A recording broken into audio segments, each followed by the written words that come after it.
Thank you so much for showing up. I'm Daniel J. Glenn, the analytical mastermind, and here's Dr. Michael Dennin. You guys know him, the superhero scientist. Yep. Trying out my new hat. The physics phenom, trying a new nickname as well. Yes. I like the physics phenom.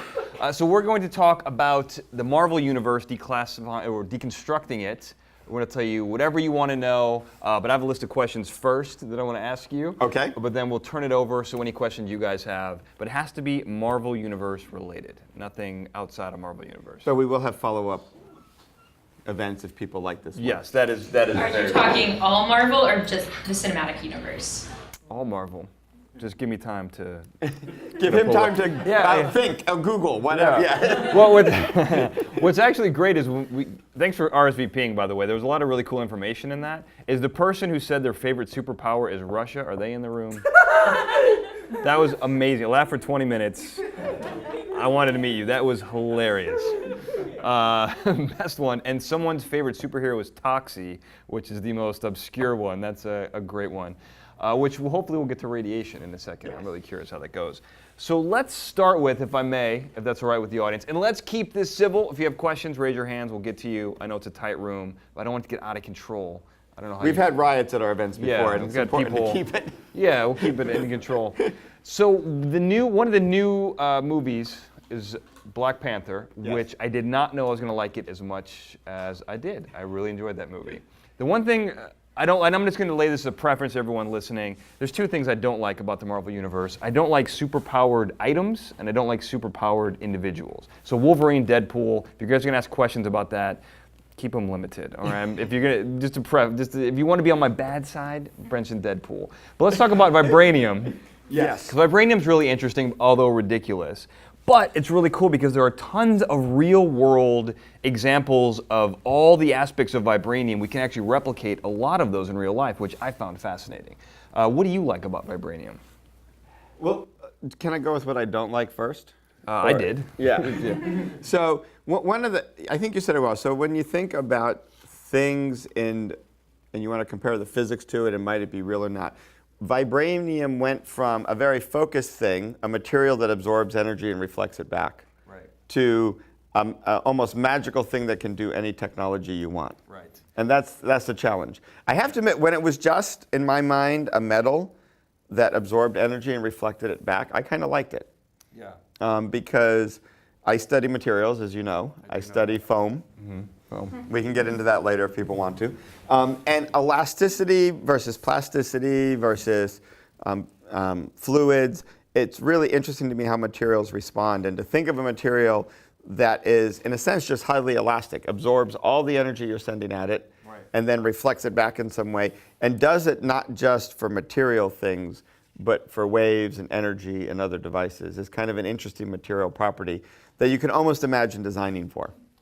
Well, no, absolutely. The thing, and I agree with you, the thing I didn't like about Wakanda, not Wakanda the city, but about the sci-fi element of it, is I don't understand where, just because something reflects all the energy put into it, how do you build a super futuristic city based on that? I didn't understand that. No, that was Is a it big unlimited leap. energy? Is it because it restores energy and it's unlimited?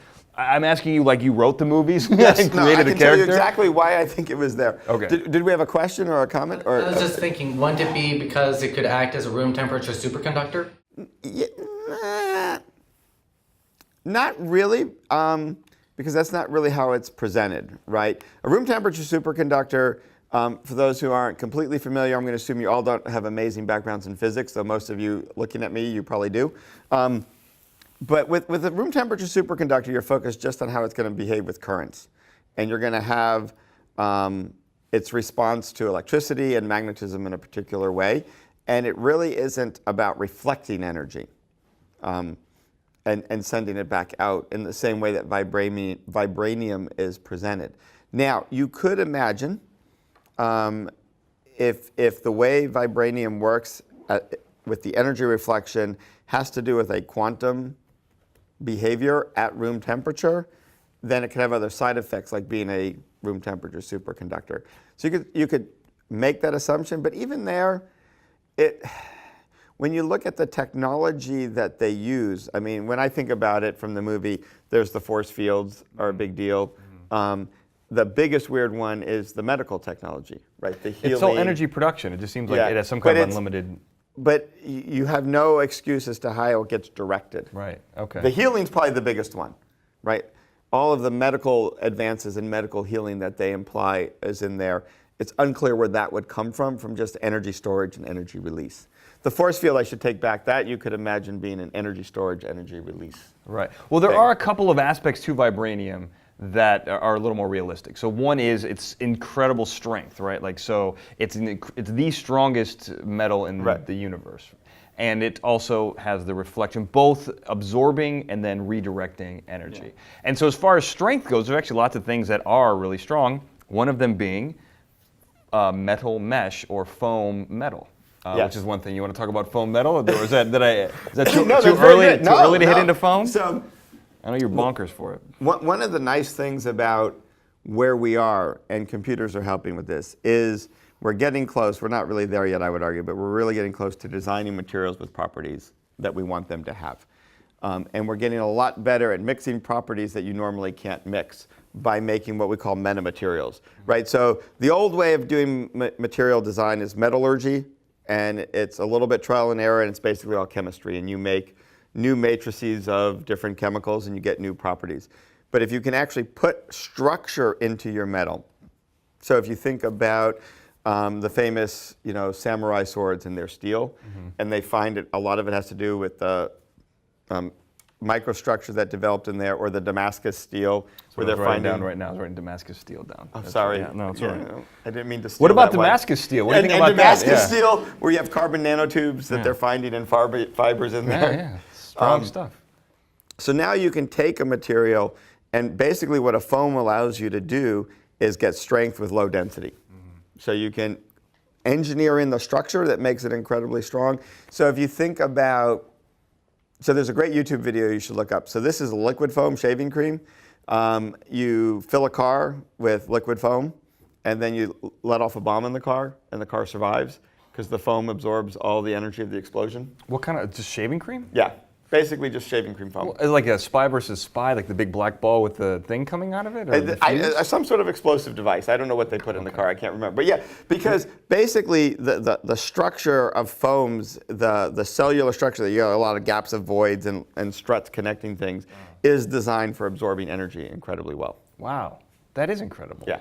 So foam is like built for this type of Foam is built for this type of thing. borderline vibranium. When Yeah. you mentioned Damascus steel and carbon nanotubes, the carbon nanotube is really just graphene, which is like a singular dimensional surface, right? Yeah, you got it. And you roll it into a tube, Yep. and that stuff's incredibly strong. Yeah, so graphene, because of its purity and the carbon bonds and so again, it has a hexagonal structure. So any of these triangular base type structures end up very, very strong. And so carbon nanotubes are some of the strongest material we know. They're also really, really small, so that's a problem. They're incredibly small. What about diamond nanotubes? Diamond nanotubes. Oh, yeah, they got this stuff. Let me tell you about it. But diamond is just carbon. How about diamond nanothreads? Well, they're actually stronger than carbon nanotubes. So it's probably just, I have to admit, you got something I haven't heard of, Dan? That's what I do. But that's what you do. But I think my goal every time. The difference between, so a carbon nanotube is just the hexagonal structure. Yeah. And diamond is probably whatever the crystalline structure of diamond is, which is in perfect hexagons. Do you know that, or Welded you to just an really average. just guessing I right am now? 99.9% sure, because otherwise, why would you call it a diamond thread? That's pretty close. Well, and so we got strength down. So vibraniums, we can kind of replicate some of the similar strengths, the structure strength-wise. But what about storage of kinetic energy? So hold on a second. You're breathing in. Hold on a second. So there's one really cool thing, since we're on carbon nanotube, is that graphene is actually an incredibly powerful photovoltaic substance. It turns photons into electrons. Yeah, so there are a lot of, so you want to ask with your vibranium, are you more concerned about the kinetic type energy? So you're getting hit with bullets, missiles, physical matter, or are you looking at electromagnetic radiation, basically light type energy, and which one are you absorbing and what are you doing? And that's where designing metamaterials come in. So take glass, since I'm looking out the door there, versus the wall, right? They're both solids. One's transparent to light, one's not. The glass is actually over here. That's just an open door. No, but the glass is through the open door. Okay, the all glass right. there, right? Or the glass here. Because that's a very clean window. That's a very clean window right there. Yeah, that one's Right. a little. That's a window. That's a window. But I think we often forget that materials that seem very similar can absorb light in very different ways, and the same thing happens with the whole electromagnetic spectrum. Right. So water turns out to be very nicely transparent at wavelengths that work really well. So oceans are good for life and things like that, and it absorbs really well so that a microwave oven works. Right. A microwave oven works because water absorbs microwaves, basically. Right. So now with your vibranium, so how you absorb energy depends on how you set the electrons in the material and what they're going to do. How you absorb physical being hit by things is the bonds you set up. So they're two slightly different things, so you can imagine engineering them separately and making something that both is very elastic when it's physically hit, stretches and sends it back, but also effectively elastic to light or radiation, absorbs it, and then re-radiates it out. I would love if this table was made out of vibranium, because every time I hit it down, Right, I know. you wouldn't hear it. It is. That's why it vibrates That's like exactly that. right. This is a prototype. One of the things I want to mention before we move on from vibranium is there's this one scene where Thor hits the Captain America's shield, and there's a big light. I think it's in Civil War. Correct me if I'm wrong. I think it's in Civil War. Avengers, the first Avengers. Is it the first? First and Using then another Civil War. Avengers movie as a weapon. I asked actually waiting for them to do that. Okay. It's in the first Avengers when they all meet each other. Yeah. Okay. But eventually, Thor and Captain America realized. Okay, let's keep this conversation. It's not the Civil War. Let's say that. Anyway, so Thor comes after Captain America. Right. Captain America holds up his vibranium shield, and he hits it. There's light that basically levels like a Tunguska of 1906, and just levels the entire forest. This is really interesting because there was a really cool thing called sonoluminescence, which is Yes. basically turning sound into light, which happens, in the deep. There's a mantis shrimp, a mantis shrimp that strikes basically with the speed of a .22 caliber bullet, and it can create, vaporizes. You go explain it. So Looking at me this like, was actually studied a lot at UCLA in the early days when they first discovered it. wow. What's the early days? How back are we talking? When I was in grad school. Okay. So like ancient history. Wow. Like So the Romans and the so Greeks. the were working Romans on and Greeks this. were looking at it. And basically what they discovered, and at first people didn't actually think it was a real effect, but if you get a high pressure sound wave, you actually can cavitate in water and get off a very bright flash of light. And people actually were looking at it. Is it an actual thermonuclear reaction, or is it just very high energy, or what is the burst? It's not thermonuclear, but you do get this high enough kinetic energy, focusing of the sound that you get a burst of light. And some of it was clearly related to damage that would happen to submarines when this would happen in their propellers, if you were doing it not quite the right way. This was done with bubbles, but yeah, I can imagine. I didn't know about the shrimp. That's kind of cool. I'm glad. So when the shrimp strikes and does that, that is not a thermonuclear reaction, is what you're saying. So it's interesting, with the Thor's hammer hitting the shield, you have to ask the question, is it somoluminescence, which is sound, actually they're probably close to the same thing. Like, is it really the sound compressing something? And that would normally be compressing a gas. With the shield, it's a lot more like when you take a wintergreen lifesaver and chew on it, and you get piezoelectricity, right? Which is you bite it in the dark. Basically the same thing. High pressure causing electricity. It's probably just the pressure effect of the hammer on the shield causing the flash of electricity. Oh, I remember the commercial that was, if you bite it in the dark, doesn't make a spark, and that was basically to the wintergreen. Yeah, you gotta that was a line back in the ancient Roman times. Yeah. These people are all staring at us like, what's a commercial? I just skipped those. It says skip ad in 2 seconds. Yeah, you have to watch them. All right, hand up here. Could it also have been, because Thor is obviously lightning and stuff like that, wouldn't that also heat up a metal, causing it to emit light also? It could. One of the things, I thought where you were going with this, not the somoluminescence, I like that. Yeah. But it is just whatever energy, and Thor's hammers, the energy it sends is both kinetic but also the lightning. Mm-hmm. So the vibranium shield could be taking both and sending them both out. Okay. So it's inconclusive. Your evidence is inconclusive. We'd have to get Thor Right. and Captain America here, Right, and do a that'll be couple more hard. experiments. One or the other I can do. Both. Yeah, both is tough. They're very busy. Any questions on anything in the Marvel universe before I continue to dominate the discussion? Because I got plenty to talk about. Go ahead. Yeah. Regarding the Marvel universe, have you guys seen Infinity War? Oh yeah. All right. So basically, Infinity War, when Thor goes to get his new hammer, the forge that he's using is essentially a neutron star wrapped in some sort of Dyson sphere.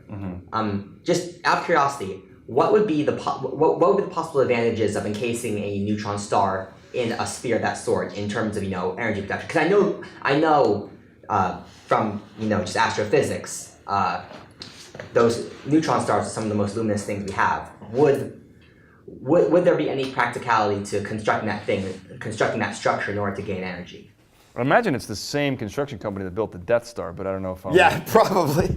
I mean, no, very the Death similar. Star planet. It's, Not all right. the- It's I thought, industrial I thought we construction. weren't going into Star Wars. I'm just That saying was it's dangerous similar. territory. Well, they're both owned by the same company. Yeah. So I'm not sure what you gain by necessary. Well, if you want to get the energy out to do something, you probably want to direct that energy in some way. So you do want something kind of around it. Going real vague here, Dennin. No, I know, but so You want to get something. You Well, got the to wrap it in question is- something, and something will come out. Well, the question is, when Exactly you're right. thinking about tapping off the energy of a neutron star, the question. So a lot of the problems in superhero and science fiction in general always comes down to the energy transfer question, right? I want to get energy here to somewhere else, and I just make it happen. So I encase it, and now I can get it to go, and that's usually where things start to fall apart, because with the neutron star, the only energy the energy you want to access in principle is all the nuclear energy that's in the core of the star, and really all you have is the radiation, the light coming off the top. But you would presumably, surround it with mirrors and focus that light to where you wanted it. And the question is whether you really want to get the visible light and use that, or you'd more likely want to get kind of the X-ray emission coming from it, which is much harder to channel and control and guide because the wavelength is so small. What about spin? Because I know a lot of the energy of neutron stars is in its spin. Is there some way of harnessing that? I think anything you attach to it to try and harness that melts. Yeah, I was wondering Yeah. that myself. How do you Yeah. put it around it without it melting? Well, its heat, so to speak, is coming off as radiation, and so you build things like that actually reflect, don't absorb those wavelengths, and then they don't heat up. Right. So I mean, that- how could Thor almost die in it and not, and not Well, be Thor and the melt absorbs. and not be Thor absorbs; he doesn't Right. reflect, right? That makes sense. so he's in trouble. Any other questions? Yes. Back to vibranium. How would they build The last spheres? vibranium question. Because wouldn't if it's extremely strong and it reflects all the energy, deforming a metal into a shape requires the metal to absorb the energy and then not reflect it. So It only reflects sound energy. So it's only absorbing and emitting sound and vibrational energy, which is different than heat. So you could heat it you could use. Well, you're right. Yeah, I don't know. It gets tricky because heat is vibration of molecules. That's, okay. So, but what I was going to go with is timescales can be very relevant. So there's a lot of things on the other side. We flash freeze in really cold liquid nitrogen, and we do it so quickly to preserve its structure, not cause damage, and then we image it. So you would probably flash heat it, right? Because there's a time scale at which it absorbs the different energies and then re-emits it. So if you flash heated it at a high enough temperature, you could probably get it to melt. And presumably, most of its properties come from the actual structure of the atoms in the solid state. Once you've melted it, then you could do whatever you wanted with it, reconstitute it, and you're good. Well, I also imagine there's an upper limit of the amount of energy it can absorb. and keep Presumably, to. yeah. So you just have to keep dumping energy in it Yeah. until it started to break down. That's a lot. That's a lot. That is a lot.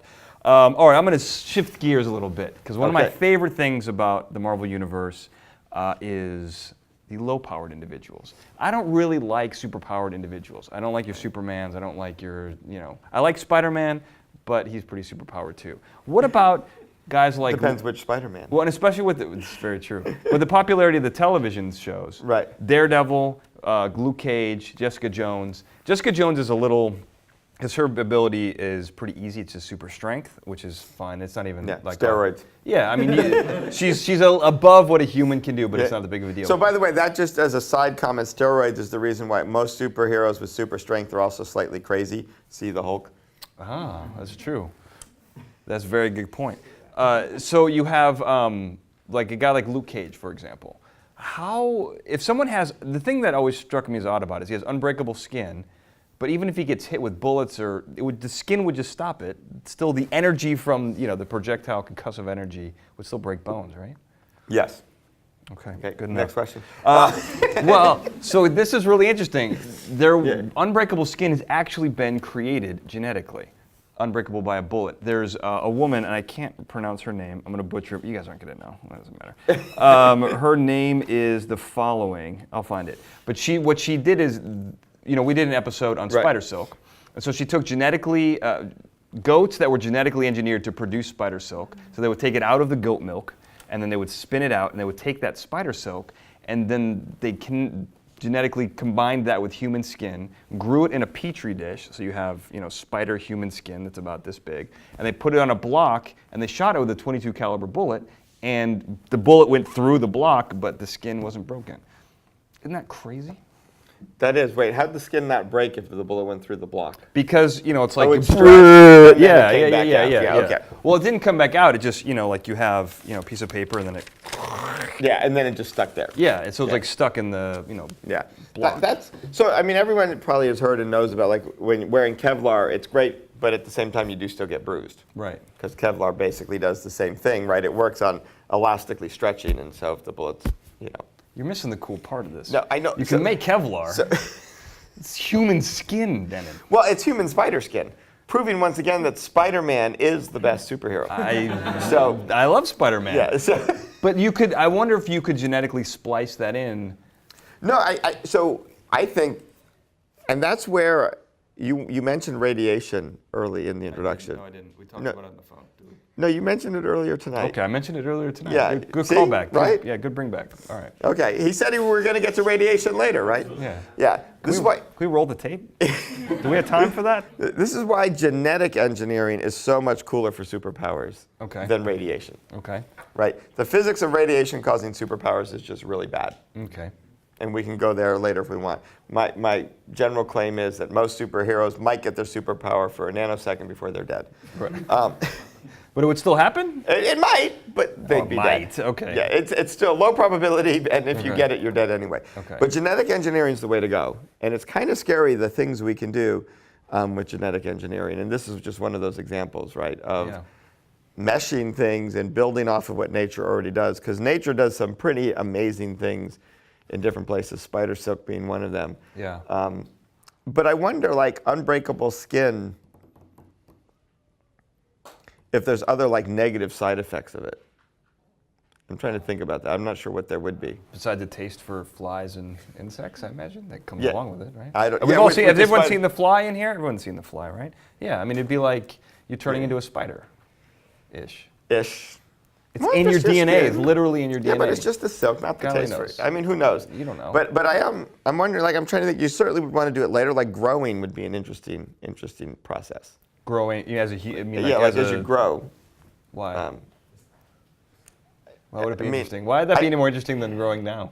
Well, I'm not sure. Like, it depends how the skin works, right? Yeah. Do you just get a fixed amount, and it's unbreakable, or does the skin is it able to make new skin and add to it? I imagine you could make new skin and add to it. You would It's think, our but- fantasy. We can say whatever Okay, we so want. yes, then it's getting better. Okay, but is it cool? That's pretty. I thought that was like the most that's really amazing good. thing Now- I came across. Remind me, for the superhero though, there's breaking through what I would call blunt trauma, and there's also cutting, which tends to be two very different physical processes. Right. And protection against them requires a different sort of physical and mechanical structure. So everyone kind of, I mean, if you think about it, right, if you take a piece of paper Should we do a physical demo? Yeah, sure. Yeah. Are you willing to lose a piece of paper? I have notes on the other side that aren't useful, so. Right. Obviously, this is very hard to. Well, that's hard to break the paper. Certainly in the middle. Wow. But that's easy. Yeah. Right. I had to be really strong. None of you could have done what I did with the paper. Yeah. I don't know if you needed the paper. I think everyone could have figured that out. You think they could have figured that out without the demo? I think they would have known. It's a pretty smart group. I'm looking around, see a lot of glasses in here. But it still it drives home the point that Yeah. there's different strength comes in different ways in different dimensions. Yeah. I just wanted to rip paper. Okay. We hadn't done any demos. Right. Well, how did you get to ruining my notebook from that you need to concussive damage and slicing damage? Right, slicing versus compression. Like, is he? You have to remind me. Is he? We're talking about Luke Cage. Yeah. Is he protected against slicing? So I haven't seen the Luke Cage show. Okay. But in Jessica Jones, where he's introduced, he gets cracked over the head with a bottle, Okay. and I think there's an intimate scene where Jessica is a little strong with him, and he's like, "It's fine because I have unbreakable skin." So it's all concussive so far. Does If anyone anyone know if he's defended Well, against cuts? actually, in the first episode where he displays his his indestructibility, he demonstrates it using a power saw. All right, that's true. That is true. Yeah. Now, power stuff. Well, later, yeah, he does do that. And Sharp it's- blade or chainsaw? It's a sharp blade. Okay, so Yeah, that's it's like a cutting. table saw. Yeah, so that's okay. That is definitely so cutting. That's interesting. So that's kind of cool from a material science point of view. That's super cool because you're protected in these two different directions. Yeah.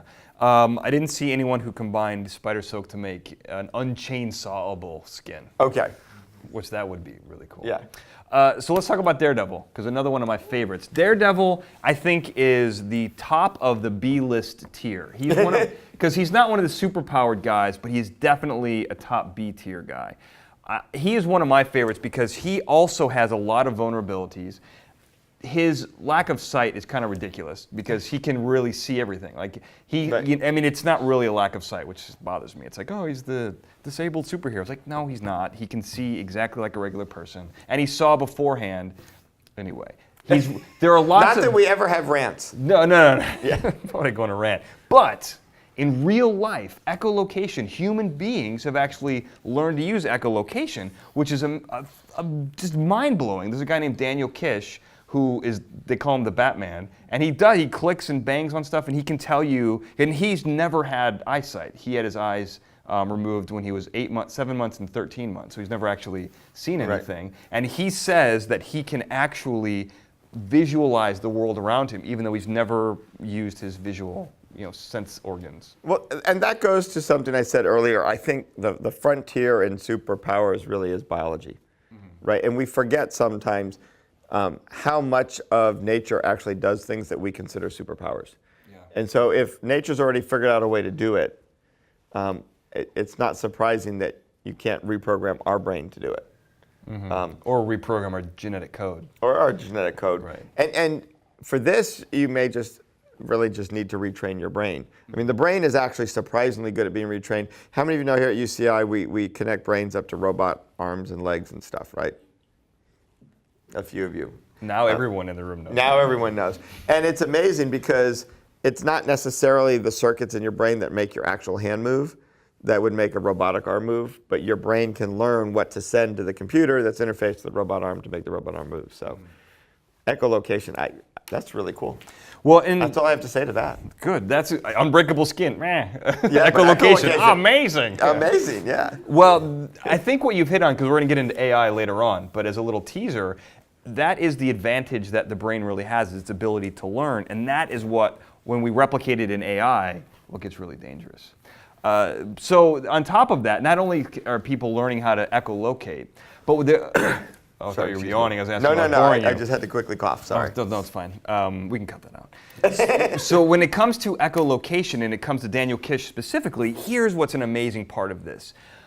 So like I mentioned, he's never had sensory organs, eyes for the layman. He's never had those. But when he echolocates, they've hooked him up to an MRI machine, his visual cortex is stimulated.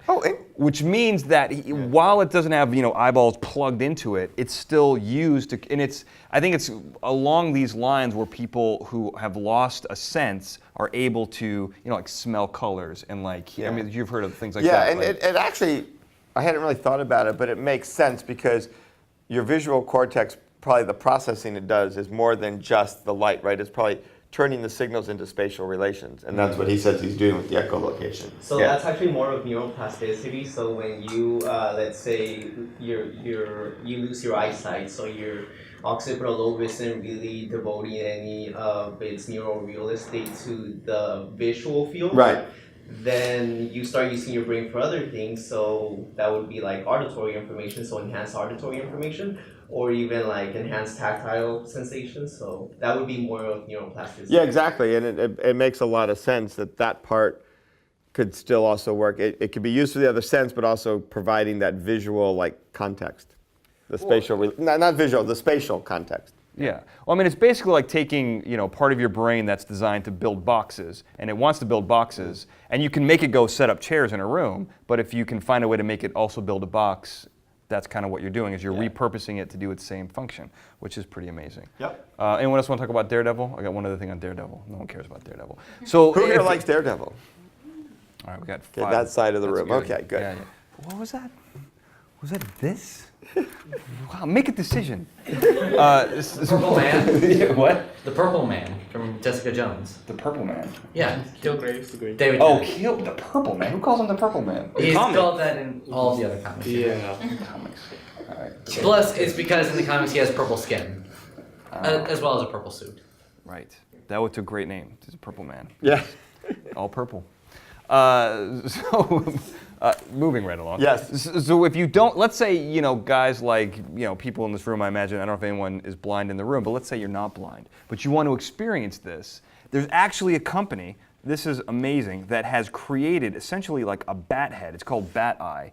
And so when you make clicks and sounds, there's a, very specific auditory range that your ear picks up. And obviously, Right. if you're making the click, we're all calibrated to pick up on human voices. But based on the frequency and amplitude, it's not best for reflection and getting a picture of what's around you.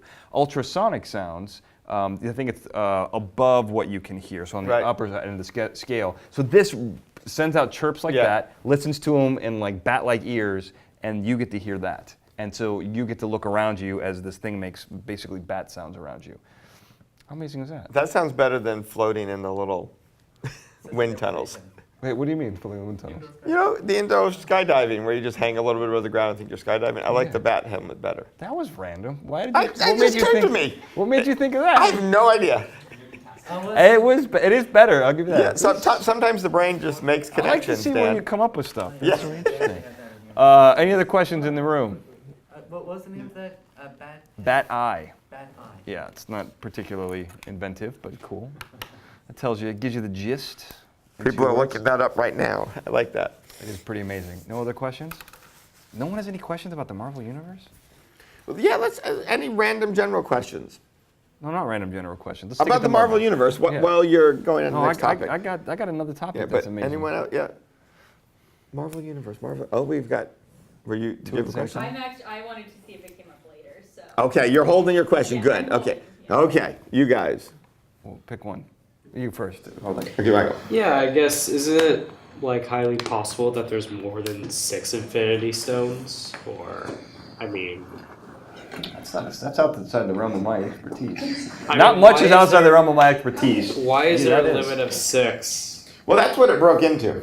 Well, 1, 2, 3, 4, 5, 6. No, that's it. It wanted a gauntlet. And they had, Yeah.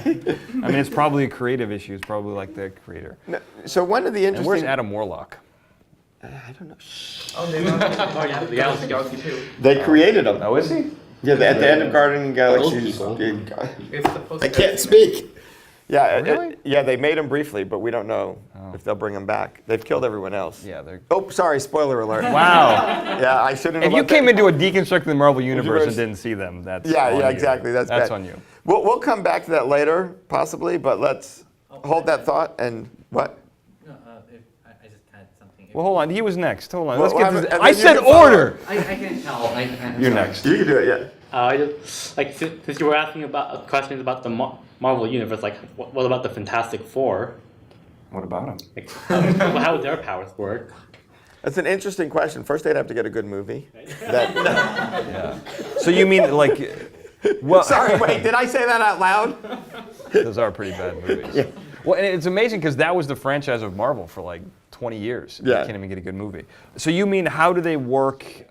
Not like the origin, because obviously we talked about radiation. Yeah. That's not going to work. Right. What about setting yourself on fire and flying around? Is that possible?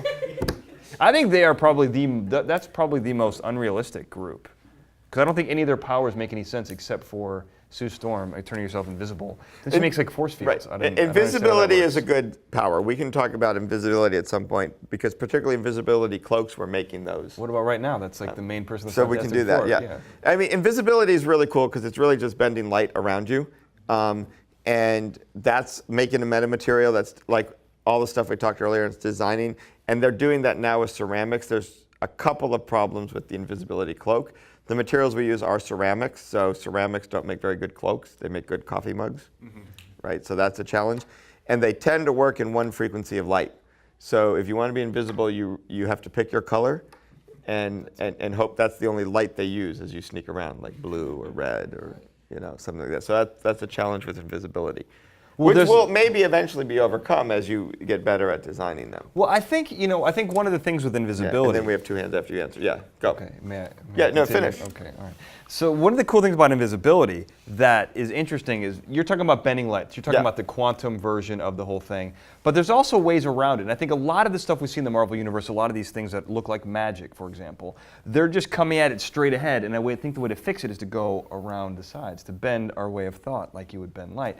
And one of the ways people are doing it now is to basically project the back of you on the front of you with like small LED lights. There's an invisibility cloak. I think Japan created one. That's very similar. Those are nice, but they rely on your technology and they have failure modes. The thing ultimately about a cloak that naturally bends light using physics is it has, when you get there, no failure mode. It doesn't require any power generation. It doesn't require the computer to keep functioning. Oh, right, yeah. I see what you mean. So right now, LEDs and computer and projecting image is probably the most reliable and closest, you're right, but I like the physics solution there and then there and then there. So in terms of, bending light, first of all, precisely what method are we using to bend the light? I mean, it's not like, what kind of lensing technique are we using? It's basically, think of it as total internal reflection. Oh, so just playing with indices of refraction. You play with the index of refraction, and as the light hits, it is just curved around and then sent out the back. And like what you said that you have to choose your color. I mean, what kind of bandwidth are we talking? How narrow is it? That I don't know the details of, but it's pretty narrow at the moment because of the way it works. To really get it fully all the way around. So not just like green, you mean like forest green? Yeah, like, exactly. Yeah, I can't think of another.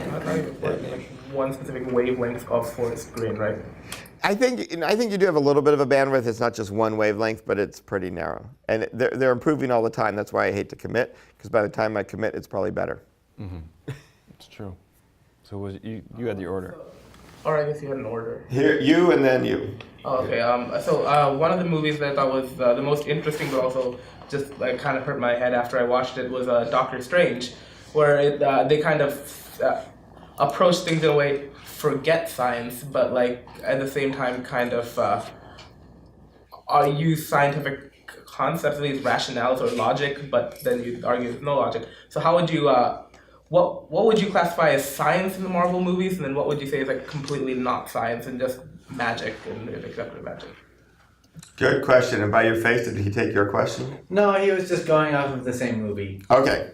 So your question will then be even more in context.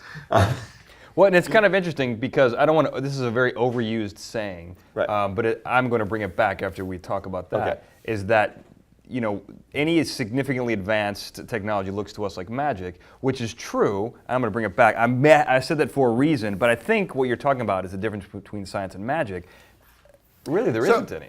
No, I think for me, what's nice, Doctor Strange I find not much different than any other superhero or Marvel situation. Because what movies do, which they do very well, is where they go to a scientific explanation, but they really are ultimately movies. I mean, Dan, you said to it earlier, the 6 Infinity Stones for a creative decision to get a gauntlet. Yeah, it's right? a good number. When they need to do it just for creative reasons, they'll do what they need to make the plot. not to plug something I was on a very long time ago, but my career in this started by being on The Science of Superman for the National Geographic Channel. Although some other people believe it was Fascinating Yes. Fights, which is the show we Yes. did together. Some Yes. people do believe Believe that. that started my and career. that is the answer you guys are going to give if ever asked when you leave this room. But continue. And when I interview for these, I don't get to see the other people being interviewed, but I watched it, and the writer for the first Superman, when Superman flies backwards and then spins the Earth backwards and turns time, I loved his answer. He goes, of course, everybody knows you can't turn time backwards that way, but as the writer, I am in charge of the plot, and if I need something to happen for the plot to move forward, I get to do it, which I thought was a very strong answer. That is a strong answer, but it's also the reason why when you start talking about the Marvel universe, it's 40, 50 years old, and it's like, well, vibranium can do everything. Well, it's because some writer every 10 years added, it can do this, and then now we're stuck. So Doctor Strange's magic is kind of interesting, and we can talk more about it, but I think they do put a layer of rules on it until the rules get in their way and they have to remove them. So to the degree that there's rules, there's kind of science. To the degree that they kind of waive the rules, then you're into, well, we needed something for the plot.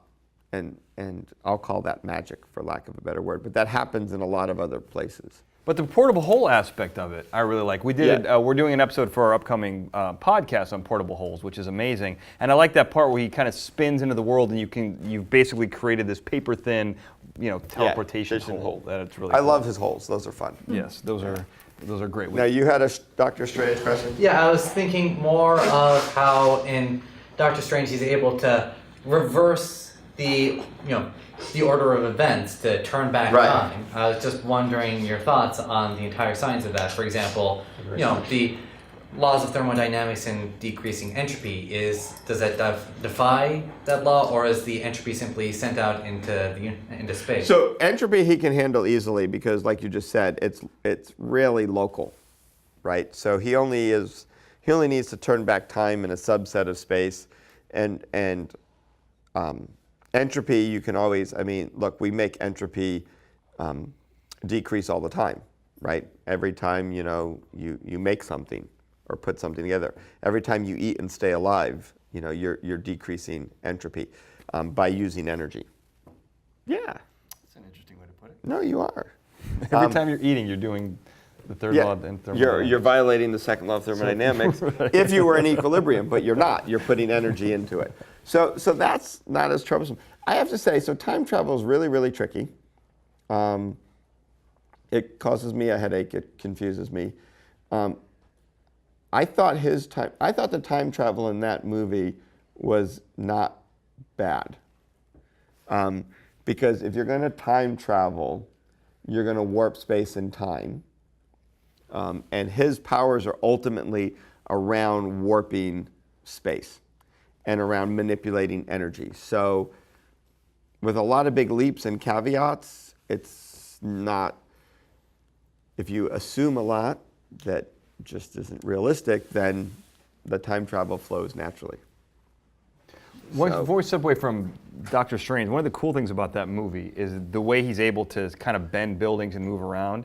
There's Black Mirror has a lot. I don't know if you guys watch Black Mirror, but there's a lot of episodes where a piece of AI will be, basically like tortured for lengths of time or whatever, like treated as if they're a real individual, which is interesting. But there are drugs that you can actually give to people which will make them feel like they've been in jail for 1,000 years, even though they've only been asleep for like 8 hours. So you can actually, with various different chemicals, alter the mind in such a way where you believe these things are happening, but they're actually not happening. Yeah. And that's my scientific way around. And that's an interesting question in Doctor Strange, is which things actually happen and which things are illusions, right? Which things are you causing the people to imagine happening? Any other questions? Yes. So you guys seem to be fine with the time travel of Doctor No, Strange. I did not say fine. I said it's some of the better time travel. Don't put words in Dr. Dennin's mouth. Oh, He's I'm not sorry fine about with that. it. Yeah, I want to be very clear on my official stance on time travel. So then, how do you feel about the time travel of, and you're gonna love this, Yes. Deadpool 2?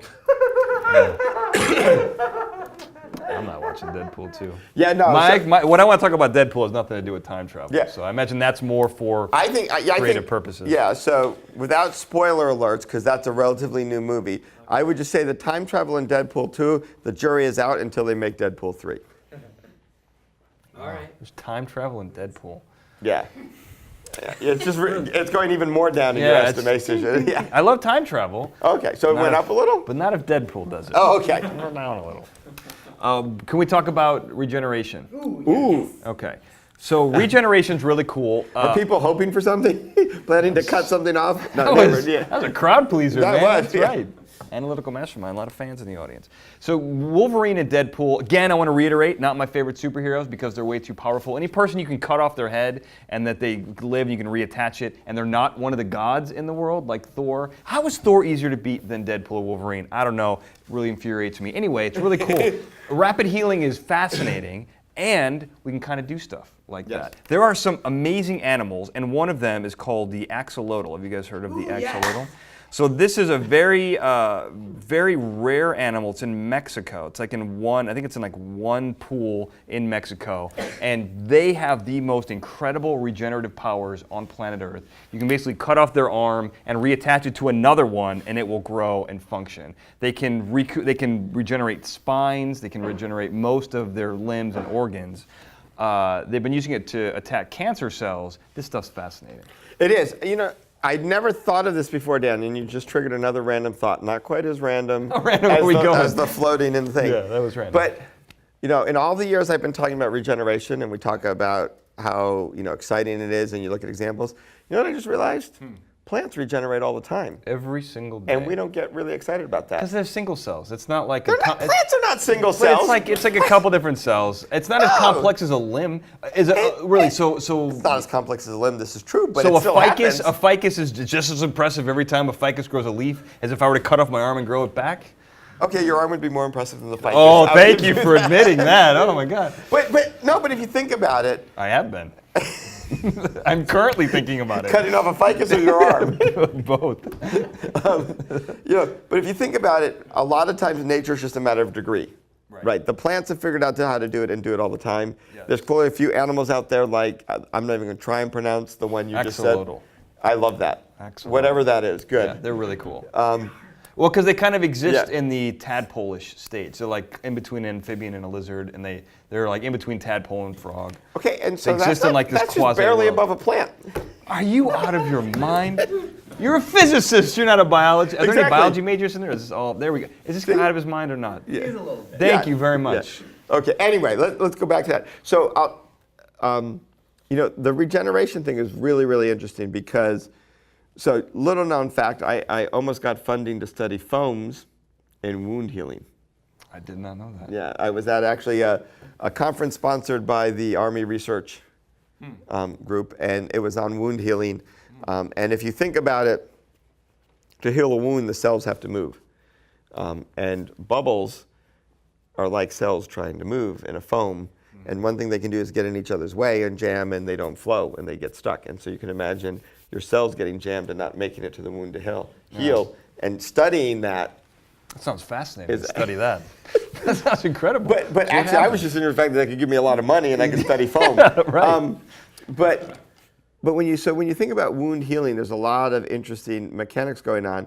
And you mentioned briefly cancer. You know, cancer is this interesting challenge, right? Because it is effectively wound healing gone crazy, right? It's your cells reproducing way too much as opposed to just, you know, we die and get old and bad things happen to our wounds because things won't regenerate. Cancer's regenerating too much. Healing is kind of that sweet spot in the middle. That's one way to look. That's definitely one way to look at it. And so that's where Deadpool, if you know, you pardon me for bringing him up again. That's fine. You know, with his cancer and regenerative powers, kind of an intriguing interplay of things. Well, we should probably talk about Wolverine because I think Deadpool is derivative of Wolverine. I think That's, technically. But I don't think Wolverine had cancer. Well, because he can't, because he has this advanced healing power. He was born with the healing. He was born with it. Yeah. Exactly. Yeah. So, but a different thing. Anyway. Yeah. Anyway. Yeah. Well, so But anyway, yeah, I love the animal. And again, it brings us back over and over. You're just not impressed. You're more no, impressed I'm very by impressed. potted I was plant. just shocked that we never think of the plants. That's all. Why would you be shocked at that? That's all right. So you're shocked. Shocked to the Shocked. core. Wait a second. Yeah. On the topic of plants, I mean, what about fungus? I mean, can fungi do something similar? And they're taxonomically more closely related to animals, so you know. See, all this stuff, I'm not there. But when you say closer like this close, or like, oh man, we're almost a fungus. Like, Well, what I'm saying is that animals and fungi diverged a lot, a lot less of a time ago than. a lot less of a time ago. More recently. Sorry, I get- More recently for the rest of the people in the room. I You're got right. tongue-tied. The two kingdoms diverged more recently than they did from the plants. Right. Yeah. So fungi seemingly have that ability to regrow lost parts. I mean, Yeah. really- So we could genetically map the spider silk and the fungi onto you and get puncture-proof skin that regenerates. And I would reproduce by shooting spores into what? I don't know. We're not going there. Well, that's the cool. That's where you go. Where else are you gonna go? Yeah, no, that's true. But I think it shows, and so when you think about regeneration, right? When you think about superpowers, regeneration falls into the category that it actually doesn't violate any fundamental law of physics, per se, which makes it much more likely to be achievable. The only thing that tends to be violated, though, I'd be curious how fast the animal I can't pronounce regenerates. Yeah, Next a little. exactly. I'm very impressed. That's why you're the analytical So I'm mastermind. an analytical mastermind. But speed is usually the issue, right? And that's one of the troubles, like Wolverine. How quickly he regenerates is, perhaps problematic as a superpower. Regeneration itself is not, but the timescale might be. What about the energy requirement for regeneration? Because assuming it takes a certain number of burgers, let's say, to grow a limb, just over time. Yeah, I burgers. don't know, It's what you eat when you regenerate. I didn't know that. It takes a child a certain amount of food over time to grow to a larger Right. person. Less burgers. It'll take less burgers Less for a burgers. child to regenerate.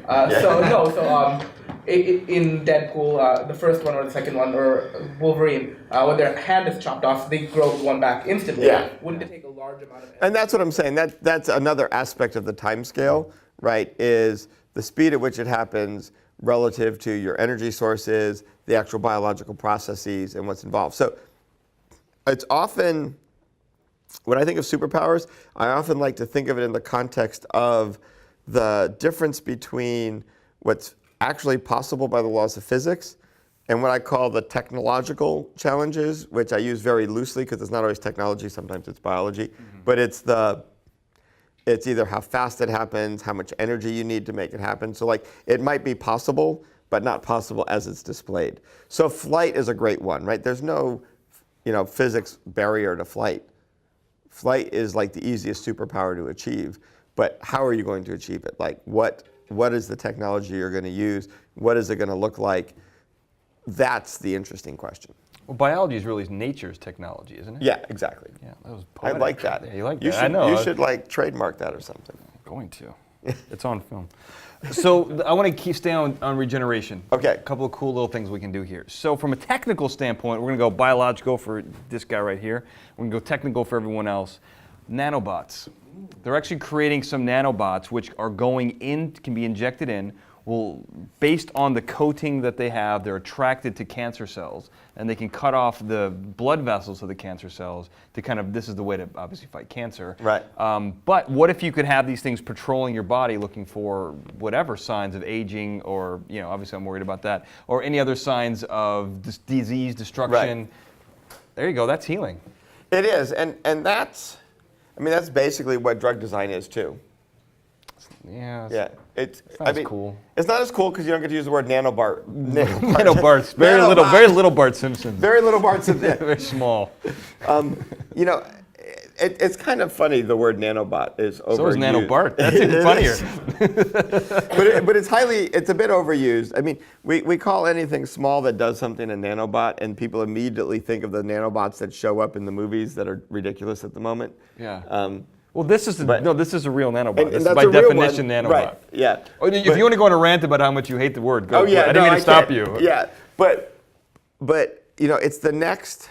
What's really cool is drug design right now is sort of chemistry at the bulk level. It's not very specific, right? You design a chemical, and it may do. In general, most chemicals do. This is why they have side effects. They do something bad to you overall. But hopefully the bad to you is minimal enough that it doesn't cause damage and it attacks the thing you're trying to cure. Can I actually adjust your definition? A side effect is actually just the thing you don't want it to do. So chemicals have like 5 different things they can do. If they're selling it for you to do the third one, everything else is a side effect. Exactly. Yeah. Just a little, that's a tweak, but important. But important and much clearer. Yes. And easier to understand. Right. And so when you talk about a nanobot going in and attacking the blood vessel to the cancer cell, you're really talking about all of the whole nanobot and everything it's doing is still actually basically a chemical. That's what everything is. It's coated in chemicals, so that's how it's attractive. Everything's a chemical. Yeah, right? sure. I mean, molecules, right?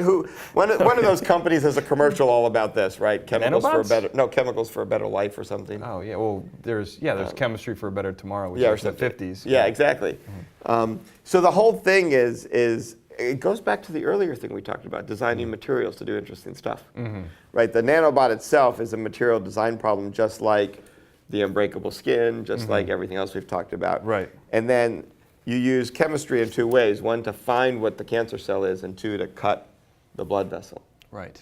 So it's really... It's like little lasers attached to the front end. Exactly. That's not really how it works, but that'd be amazing.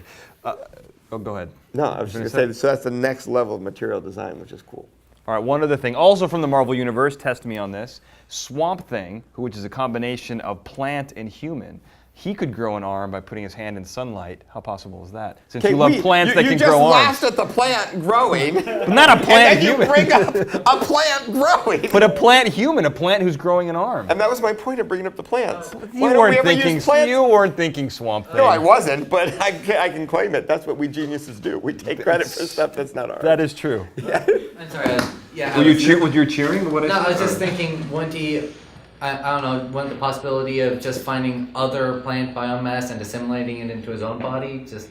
But I like the sunlight thing because it solves the burger problem. It does solve the burger problem. You don't need to go He's eat not burgers. even this guy. We're talking about, hey, man. Hey, how you doing? We solved your burger problem. I hope you were tweeting that out like immediately. Yeah, were you Instagramming Dr. Dennin, the analytical mastermind, solved my burger problem? Unless you're doing that. I was actually checking the Swamp Thing comment. All right, fair enough. All right, I will allow that. Research is allowed as well. I apologize. Yeah. So what did you find out? When I looked at Swamp Thing, it said DC, but then Man Thing is Marvel, and Man Thing is you're kind exactly of right. something. You're right. Uh-oh. Dan, right. I'm sorry. That's a rare myth. It Can we is. edit that out? No, I'm serious. Can you roll back the tape? This is where we time travel. No, I'm dead serious. I don't want a mistake that I've ever said to come out. All right, we can move past. We can move past that. Yeah, I thought that stuff was really cool. It was really cool because it brought in plants. Yeah. Regenerating. Yeah, well, and regenerating arms, which is what you like, and apparently growing a leaf's like growing an arm. That's what I got out of this. Any other questions on that? Anyone else want? We are not moving into the DC universe now. That was not a segue. No. Have we hit your topic yet, or are you still holding out? You said AI later, though. So. I did. Is your topic AI? Yeah. Okay. Why don't we talk about shall we AI? go talk about AI? So Vision is pretty cool in the movies. I didn't really like him from the comic books, but I like him from the movies. What I think is actually really scary. We did an episode on. I'm just going to plug all of our episodes. Yeah.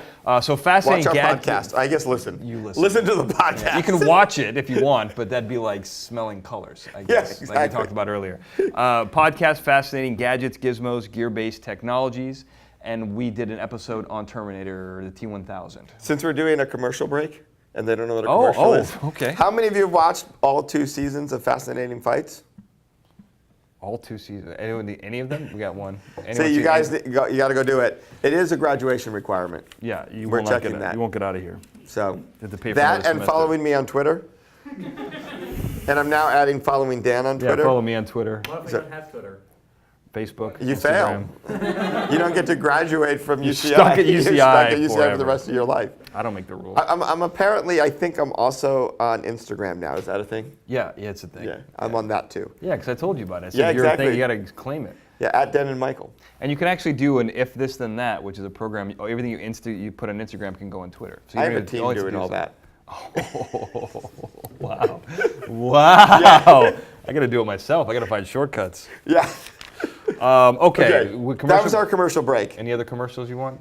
No, I think we're good. Okay. Can I have another one? You can have another I have one. another unrelated podcast called Fascinating Nouns. Ooh, which is really good, and that's why I'm wearing the hat. That's where he's wearing the hat. He's actually wearing the hat because I made him wear the hat. But I've interviewed you twice, so I Yep. find an interesting topic. I'm actually doing the Royal Art of Poisons for the next one. I just did one on chimeric sphere, which may not be. This is kind of the wrong demo for that. But it's a guy who created these art. He created this fictional universe. Oh wait, hold on. I'm finding. You're finding a connection finding here. a connection here. So it's a fictional universe that he created. He's an artist, and so he goes around the world and installs these installations that each tell one story of his entire universe. And there's a really cool place in. Hey man, welcome back. There's a great one in Joshua Tree that you can actually go and explore, and it's really fun. Fascinating Nouns. You guys should check it out. It's amazing. Yeah. All right, go Okay. back from the commercial break. AI. Vision. It is really scary. Fascinating Gadgets and Gizmos, Gear-Based Technologies. We did T1000, quick little teaser. We are really coming to a point where robots are doing all the things that humans can do, and AI is doing all the things a brain can do, which goes back to what really separates, I hate this table, which really separates AI. I'll hold it up. Yeah, would you please? What separates AI from, playing chess, okay? So playing chess, if I teach a computer how to play chess, I can play against it, and it knows a certain number of rules. Is pretty easy.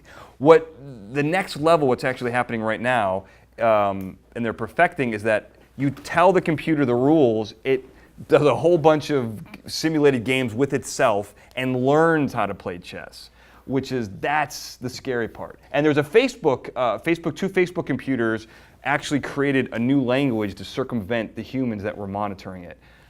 That's really scary stuff. So, just out of curiosity, as a poll, how many people are scared by AI in the room? How many people are fascinated by it? How many people really hope it takes off and is really cool? Interesting demographic here. Yes. Well, what about the fact that it takes supercomputers, hours in order to mimic just a single second of human brain activity? So I think there's two things with AI that I think are interesting from a physics/biology point of view. One is, it is really cool. I mean, we use a little bit of machine learning in our research to train the computer to identify patterns and do things. It's been a big breakthrough because one of the things I learned very early on in research, as you may have noticed, I study foams and bubbles. But I may have noticed because you won't stop bringing it up. I actually started studying pattern formation. And one of the things that's interesting is the human is way better at pattern recognition than the computer in every sense of the word. So, to sit there and watch hours of videotape to pick out patterns, a person in the lab is much more reliable doing that, though way more bored, than the computer doing it, which the computer will do it forever, but is a lot more unreliable. And machine language learning helps us with things like that. Before you ask your question, so actually these new computers they're actually really good at pattern recognition. Right, that's what I'm saying. With machine language, you can get good at pattern recognition. Oh, okay. It solves that problem. Yeah. But one of the things that I think is interesting, so that's an algorithm, machine learning, and it gets us a certain way there. But I wonder at the end of the day if we're not only going to need an algorithm, but a fundamentally different architecture.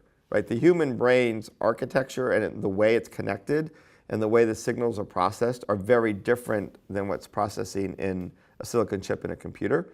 And so it's a real interesting physics/biology question, is so much of our thinking power, how much of it is the algorithm and how much of it is the connections in the system that's processing the algorithm. So I think you finally reached your question? No, my question's still not there. But with the pattern thing, would the reason people are better at finding it potentially be because we have a different definition of a pattern, in the sense that we don't need as many examples. Like right after 2, once when things repeat, I'm like, I keep it in mind. I'm like, this might become a pattern. So are we?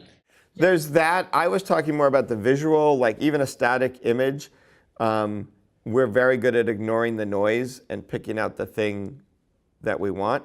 And part of that is evolutionary, right? If you think about it, the animal you want to avoid or the animal you want to get when you're hunting is usually using some form of camouflage and you can't see most of it. So the better you are at saying, oh wait, that's not a bunch of leaves, there's a zebra in there, and throwing your spear, right? Whereas the computer really wants to see the whole zebra before it declares it being a zebra. Can I ask a quick question, unrelated to anything we're talking about? Yeah. How do we bring down the temperature in here? I have no idea. Is there a way? Presumably the box back there, that's the thermostat. Is that I think you can just crank it down. I'm just going to go crank it down. I think you can just turn it down. I don't know if that piece of paper next to it explains operating instructions. Oh, nothing. Well, we keep hitting it down and it keeps going back up. See, this is the problem with AI. I don't know why more people aren't terrified of AI. I'm telling the air conditioner to go down and it's going right back up. It's saying, no, excuse me, human. I know better than you.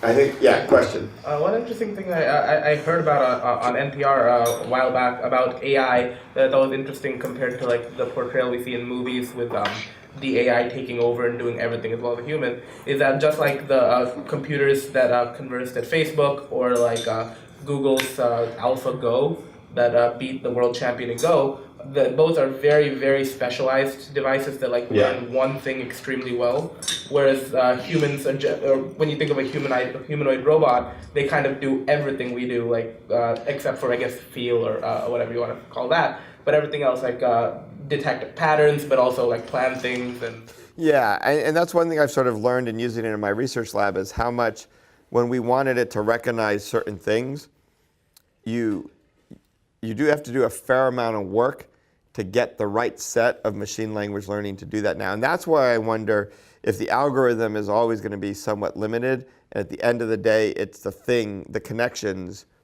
the underlying physics. So if you think about it, a computer is binary, it's in silicon, it has a certain underlying set of connectivity. The brain, every neuron is connected to, I won't pick a number because we have biologists in the room, a large number of other neurons. And it's very parallel processing, right? It's ions moving in very interesting ways through ion channels. The underlying physics is radically different, which means the underlying quantum mechanics is also radically different. Well, I want to say something here. I understand what you're saying, but I'm looking at convergence. So we've got robots doing human things. We've got AI that's mimicking, even if it's a small sliver of what the brain's possible of, we're teaching it how to learn. Yeah. And so, very much like the Matrix, where you kind of are uploading, I know Kung Fu. You can now teach AI to do all of these types of things. So you can write a program that will, because again, we're talking about the learning process. You're now teaching AI how to do whatever the new thing is. When you start going down the road 10, 20 years, you're going to have hard drives that are going to be able to load up all of the software to mimic the human brain, which is what we're doing. Because even though I said biology is nature's technology, we've always figured out a way to do everything biology can do better in quotes. I don't actually think it's better, but more efficiently with mechanics. Yeah, but I do think what we don't know yet with AI is where the limit is in the current machine structure with our algorithms, or if we're also going to need a different architecture, like a physical architecture. And that's where people are looking at quantum computers, for instance. So I think maybe what you're also going towards is neuromorphic computing. Yeah, I was writing it down as neuromorphic computing. That's what I was saying. What is neuromorphic? Neuromorphic. Neuromorphic computing. What is that? For everyone else in the room. That is just pretty much. What I said. Creating that structure that is like a neuron. And making interconnections like a neuron does with its dendrites. In the Avengers movie, isn't that addressed to be how Vision's brain works? That's an artificial brain, made using artificial synapses?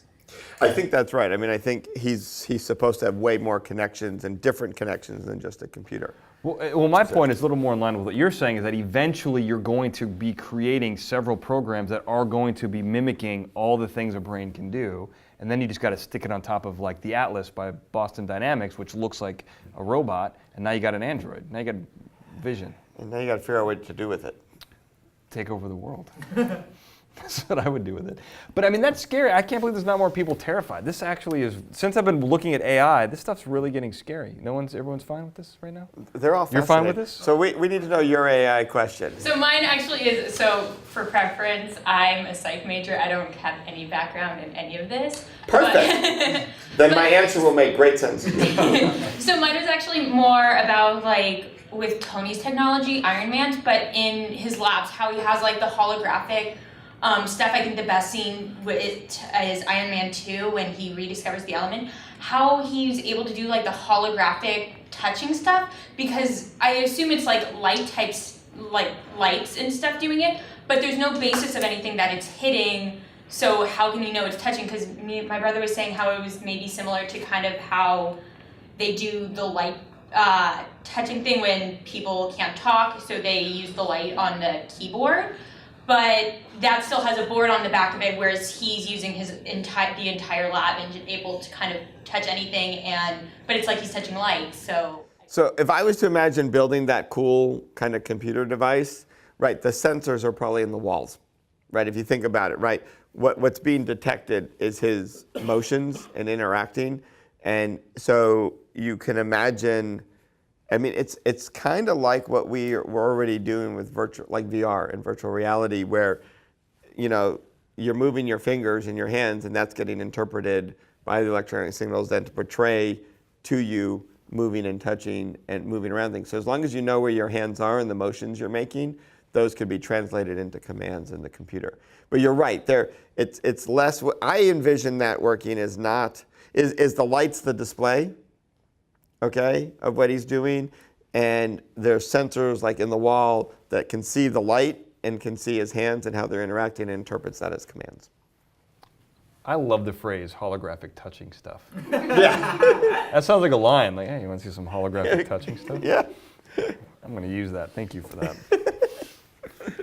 I think we had another hand here somewhere, maybe, on AI or? Nothing?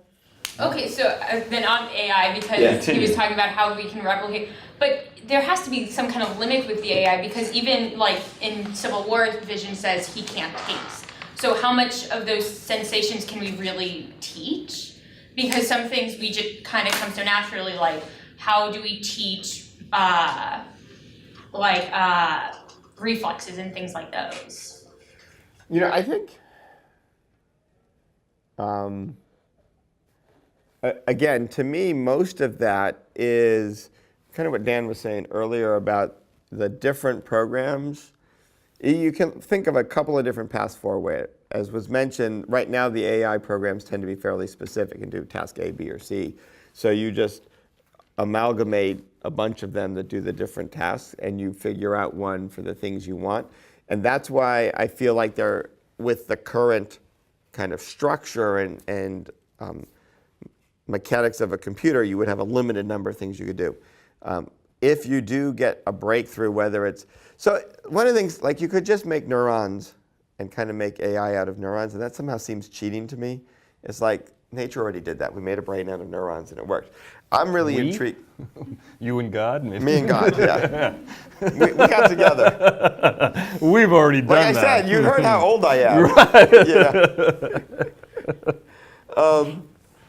Right. But if you think about it, I wonder if there's a sort of in-between space, right? Is understanding the basic structure that neurons work in, and then making a computer that kind of uses a similar architecture but isn't growing neurons. So one of the things we proposed once and could not get funded, I don't know why, is looking at things called ion channels, which was basically to make structures that used ions to run the current instead of electrons in a way that would mimic structures in the brain without actually having neurons, and think of making a massively parallel computer out of it. The interesting thing is the brain, the processing time is way slower than a computer, right? The ions are moving at much slower speeds than what's happening in any computer, even just your cell phone. But the parallel connections give it its power to appear to act quickly. So, Well, what's amazing about AI and why AlphaGo was such a big deal is because it basically had, it wasn't like one program doing one thing. It was 3 programs. It was like a boss program, and it was 2 other programs, and each one was finding the best strategy. And I think, if my numbers are off, Go is it's a Chinese game. It's like 3,000 years old, and it has a trillion different possibilities. I'm sure. I don't play Go. And it's scary. No, not the Go where you like where you go around the board. Right. Yeah. Times. Or is that Sorry? That's Isn't Go? Sorry. Okay. All right. That's close. Yeah, Go Fish. I'll play. Or I'm thinking of the Go around Monopoly. Anyway, that's not important. What is important is you have 3 different things running. So you've got one developing a strategy, one kind of counter strategy, and then the boss program is deciding which strategy is the best and then choosing to do that. So you've already, not only is it teaching itself how to play, but it's doing so with essentially a master and 2 students. And that's really crazy. So if you create individual programs that do these things, you can teach it how to have a reflex or whatever you want to teach it how to do. You know, just not specifically for Go. Do we have other happier topics? Yeah, sure. What do you want to talk about? We can talk about. You know, I was shocked that. So this shows. I don't know. Is this a generation gap that none of them are scared of AI? I think it's that scares me the most. That this is the generation that will end up being killed by AI, and sorry guys, and they're not even worried You're about on your own. Ever heard of Rothko's basilisk? No. We bring it about. It won't kill us. It'll be thankful. Oh yeah. Good luck with that. That's not true. Yeah, whoever told you that? That's the kind of too passive. I guess my kids haven't killed me yet, so there's hope. Yet. What about EMP pellets? This is one of my favorites. EMP pellets. So they're called EMP beads in Marvel, but essentially it's localized EMP bursts. But in Black Panther, it's really cool because they do it in Civil War. Winter Soldier, I'm sorry. And they basically short out Bucky's arm, the Winter Soldier's arm. Right. But then later on in Black Panther, they throw a bunch down and stop a car. I like this, very localized EMP burst. Obviously EMP exists, that's not a technology. Right. What about miniaturizing it to stop a car? So again, or a bionic arm? So everything that does anything like that, the problem is always the power generation. Mm-hmm. So miniaturizing, we do really well. And you cannot say vibranium. You have to come up with a real power source. No, okay. so it's, and the power source is partly the problem, but it's really often the heat, right? Whenever you make you need a large power source, you generate a lot of heat. That tends to be a problem. The nice thing about the EMP pellets is, if I remember correctly, they're basically viewed as disposable, right? You don't expect to have to use them again. Right. And so that's kind of one of the advantages. So if you imagine a fairly high density power source in there, sets off the electromagnetic pulse, even if the heat generated then melts your device, you're not upset. Well, so it's one of the few things I can imagine making small. Okay. Having a power source in there and having a single use out of and not having to say the physics is totally crazy. I would argue that that's probably a creative decision because it'd be weird if Black Panther then went and picked up all the beads off the car. But a lucky creative decision. No, but a lucky creative decision, right? Yeah. It shows, it gives me an out. It sure does. So you can make them disposable. You make them disposable and you're okay. Like the old style flash bulbs when you take photography. Exactly. Yeah. Anyone remember those? Anyone remember photography? Oh, those were great. Anyway, for old photography, you don't care. Yes, go ahead. So first of all, I know you said they were disposable, but he ends up bringing them back to his sister. The same ones? Because he's Oh, like, shoot. let me see the EMP bead, let me see the beads, and he's like, no, they work fine, and she's like, no, but I have updates and things like that. That's right. He does bring some of them back. I don't remember. I'll take your word for it. Yeah. Also, Those are problematic.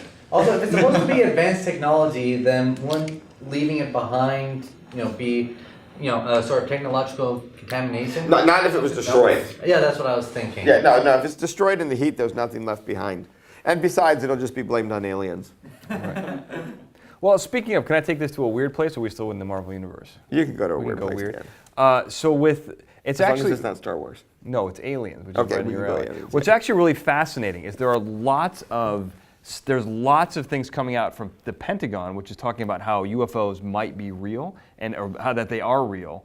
And let's just say, for example, that they are. What's really crazy about that is they've been known to do all kinds of ridiculous things. If the government was ever to come forth and say aliens are real, the spaceships you've been watching, the stuff disappearing into the ocean, cloaking is real, wouldn't that set the bar really high for what is actually possible with human beings? I'm not sure I understand the So like question. if cloak, so like Yes, it would. If it but was I got real, the- yes, that's a high bar. So then how? But- So like, what would real reverse engineering look like on something like that? Like if we found an alien spacecraft that could cloak, how advanced would a technology have to be before we would not be able to actually reverse engineer? Like if you gave an EMP bead to Socrates, it doesn't matter like that he has it. There's no way he's ever going to recreate that. So the biggest gap we have technology, anything electronically based, I would argue we could reverse engineer. Okay. Right? Because we understand electromagnetism incredibly well. There's a lot of interesting creative things you could do with it, but and there may be things we haven't thought of yet. I think the most fascinating technological question is when will we be able to manipulate gravity? And the challenge with manipulating gravity is that at the moment, as far as we can tell, to the best of our ability, it's only attractive. Right? We've made great progress with electricity and magnetism because it's attractive and repulsive. Right. And you have positive and negative charges, so you have something to manipulate. And you can actually do interesting things with it. Gravity is only attractive. It doesn't easily allow for manipulation then because it doesn't have a canceling effect that you can manipulate. So if we were to actually discover a gravity-based technology, to reverse engineer it might be significantly harder because we might not even have the sort of theoretical framework within which we could attack it. Right. It would be conceptually a little too weird. See, cloaking would be pretty easy because we do stealth technology all the time. A cloaking device is really all you're talking about is stealth technology to a particular electromagnetic wavelength. Right. And we do it now for radar. Light is hard, but if we had it in our hands, we'd figure out what technology they use to overcome it. Right. So it all depends. Really, that's the power source. So that's. Yeah. And that would be, again, once we have that, it's pretty much going to be chemical or nuclear or solar. And again, those. Given our current framework, what if there's another? You don't think that? You think that's it? Like I there's said, a guy in 1884 who said we've invented everything that we're ever going to invent. And he if was it's very wrong. gravity-based, it would be, we wouldn't have a theoretical framework for it. I'm just saying, if what they did is just take a known power source Yeah. and make it much, much better, Yeah. we could reverse engineer it. Got it. Okay. Any other questions? Yes. So what about like in Spider-Man: Homecoming, they have the things, they say it's alien technology, that they can put it on like the walls and it completely like takes away the wall, but as soon as you take them off. Like those they're like the phase. Oh yeah, it's great. No, because it's Phase based on out. portable holes. It's Right. Spider-Man: Homecoming is awesome. It's a great movie. So they go to rob the Avengers plane and they stick the beads on the wall. It's actually just like there's a Fringe episode. You guys are probably too old to watch Fringe. Okay, so we do an episode on portable holes. We talk about that. I didn't mention those things, which are really cool. So they're basically a similar idea. There's 4 of them, and then it creates like a phase shift where the Vulture can go inside and steal this stuff.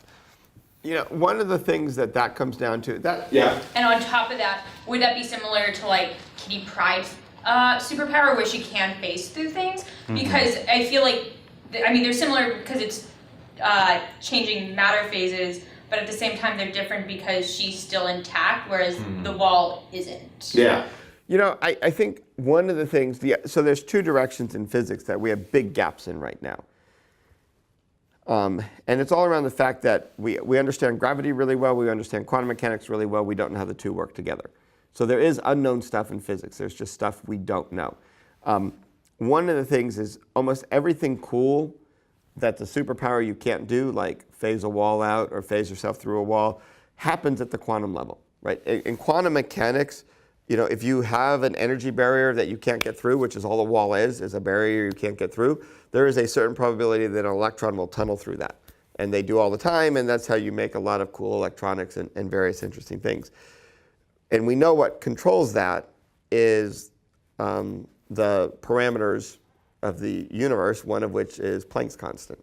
And so we know we can do it for an electron and not for us, which is why we're not tunneling through these chairs, which are physical barriers. Right. An interesting question in our universe is, are these physical constants really constant, right? And what would happen if you changed them, if you could? So that falls into, so one category I already mentioned, we don't really know how to control gravity. We don't know, in our current framework, as far as we can tell, the constants are constant. But there are people who are looking at it and trying to figure out if in the earlier universe did they have a different value that would change. A lot of our predictions about how the universe has expanded and its evolution are based on the fact that we assume they were constant all the time. But like the speed of light, Planck's constant, the charge of an electron may have been different at different times. That's not ruled out by the physics we know. If that's true, it raises the sort of metaphysical / physics question of, are they tunable, right? And what you're really probably phasing, if you want to think about technology like that, is fundamental parameters of the universe to do things. And a wall has basically no structure, so you can if you had that, if you can make the assumption you can do something weird, you could make a wall disappear and reappear. Right? People are much harder, right? Because our structure is so much more complex. It's unclear what it would mean to get you back to the exact same state that you started with. I mean, a wall, I don't care what atom is where exactly or what the atoms, where they really came from. So, I might accidentally get the wall back with green paint instead of blue paint if I'm not careful. But, again, I don't really care because once I left and I've stolen what I need to, I don't care if they have a patch of the wrong color paint on the wall. What do you care? Yeah. I do love that you said assuming you can do something weird. Yeah. That's very important. Assuming you can do something Something weird, weird. anything's possible. Well, not anything. There are still some laws that limit your weirdness. Okay. So on that same topic, I really like Nightcrawler, although his power is very difficult to explain because he's essentially going into a different world and then walking there and then popping out in our world. So that's Yes. a real phase shift, which is a little bit more in line with your question with Kitty Pryde. No, you don't know. Yeah. Okay. Yes, it is. Just say yes. Yes, Yes. that is brilliant. What I a love great that. connection. You got Yeah. it. Yes. Sorry, it's just the part about walking through the other world. I mean, isn't the idea that Nightcrawler himself doesn't actually perceive this other world? In fact, it's more like just I don't know, I guess you could compare it to falling. For example, he falls a slight moment and then he's somewhere else. So there's been adventures in the other world. Like it's like a whole universe, like the Brimstone or something. Yeah, there's like creatures who live there, and there's other beings that are there. Yeah, but in most cases he doesn't exactly experience this. In right? most cases, but in some cases he experiences every second of it. It depends on the creative needs of the writer whether he Exactly. experiences the world or not. The cartoon X-Men Evolution, where they managed to slow down his teleportation so that he can perceive where it is that he travels through. But otherwise, it's too fast for him to even get a look.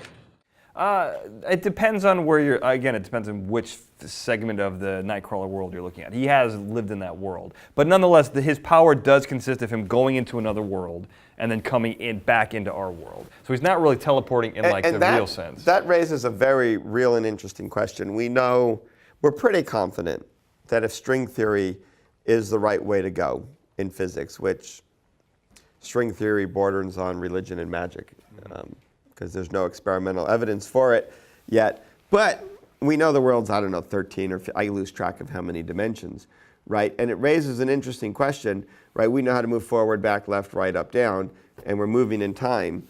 If there really is another dimension, what does it mean to move in it, right? And if you were a two-dimensional triangle trapped on the surface of the Earth, like, what would it physically mean to figure out that there was motion off the surface, and then to make yourself do that, right? Or to cut a hole in the surface and do what Nightcrawler does, right? And then fall somewhere and then come back out. End up on another piece. And end up on another piece of the Earth. Right. So. That was weird. Yeah, but very insightful. It was. Assuming something weird, Yeah, anything. anything can happen. That was like one of those 60s kid shows that were Yep. like, you know what I'm talking about.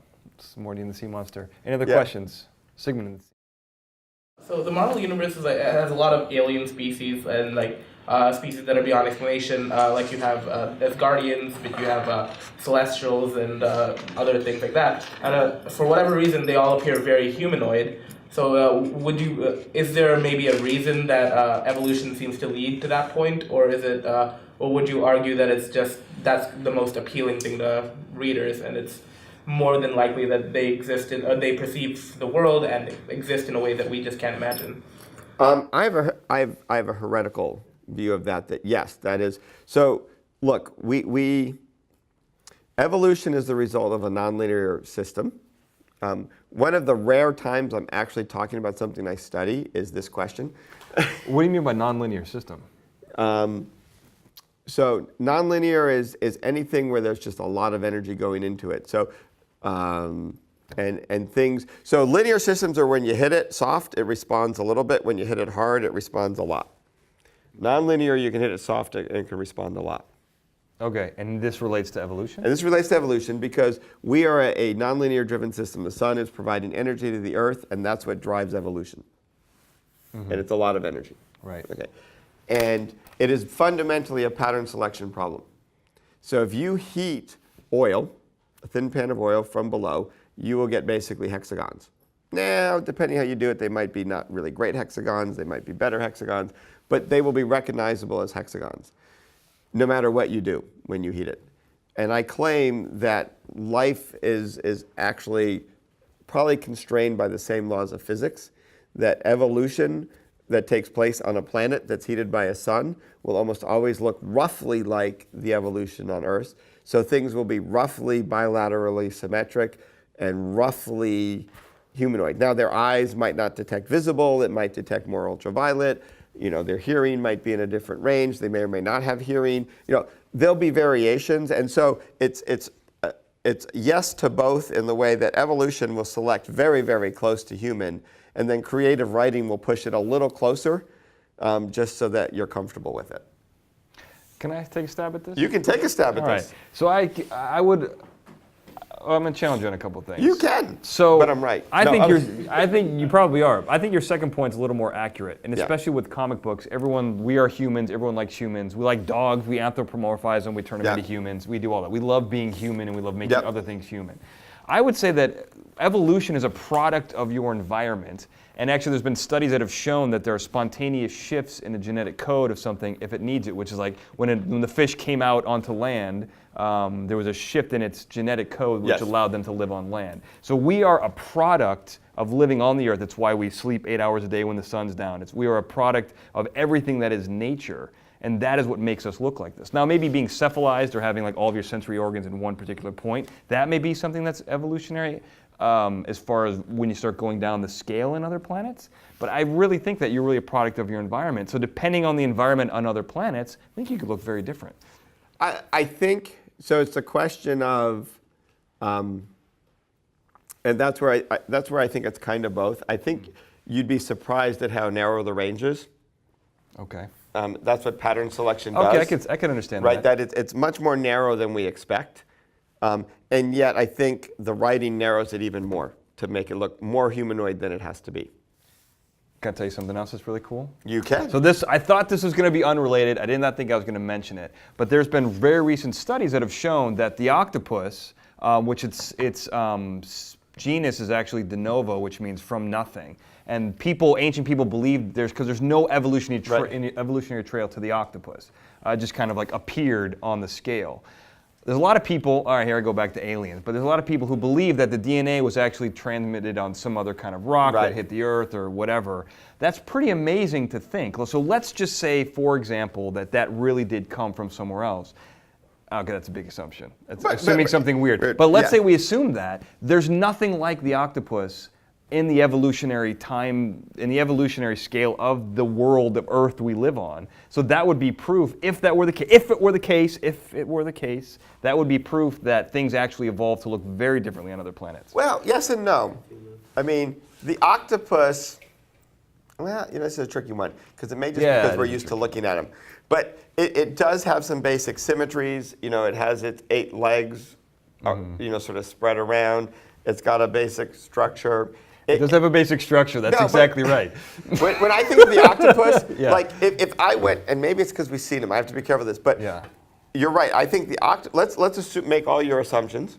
Assume they're true. You could say the squid is similar. Well, and I don't know where they fit on the evolutionary scale. The You may know this octopus better. would be my example of something that, to me, if I had never seen an octopus on Earth and I met one in space, it would not be that shocking. Okay. It would definitely be more radical than the aliens we tend to make, and that's where the writing comes in. So when I say it's a pretty narrow range, right, the octopus is in that broad, narrow range. The aliens we make for TV much more narrow. Well, and I think because of the way they look, they get a bad rap, man. Because octopi,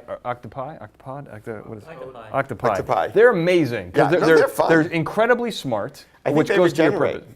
They do regenerate. They can fit through the size of a quarter. Yeah. These things are unbelievable. Yeah. I'm a big octopus fan. Great. Space that's bigger than their eye. Any space? Oh wow, jeez. See?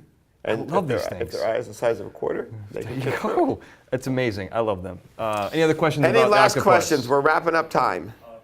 Yeah. We'll go for 2 more questions. Maybe another AI question. Like personally, I think AE is more scary than AI, the artificial Okay. empathy. Like, is that technology happening right now, and how can we possibly like engineer computers to respond to like human emotion? I think that'll be our next episode. Well, may I? You may. Take this? So You may. it is. Yeah. There, man. Oh, everyone over 18 in the room? Everyone's all right? So there's a lot of, it's so funny, human beings are so weird. So whenever it comes to a new technology, everyone goes to sex with this thing. Right. There is a lot of research being done on sex robots. Specifically in Japan, they've created them. But this would be, my guess is, quote me on this, that would be the first use for that, would be for people creating robots that have empathy to use as sexual partners, is my guess, or partners in general.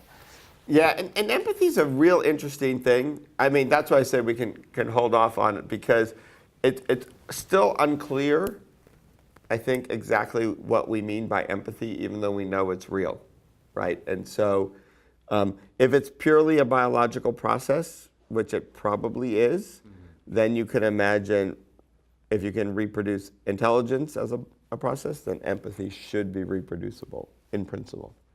I think, did you have a comment on that? Yeah, kind of is. That's actually part of why I'm not super scared of artificial intelligence, is because there's no emotional factor with them. And for me, I'm like, I mean, this is part of being like into psychology, is I think people underestimate how important the emotional factors are when talking about how dangerous they can be. Why are they gonna, like, okay, if they're just intelligent beings, why do they care about like hurting us or overcoming us If they don't if they don't have the emotions to care?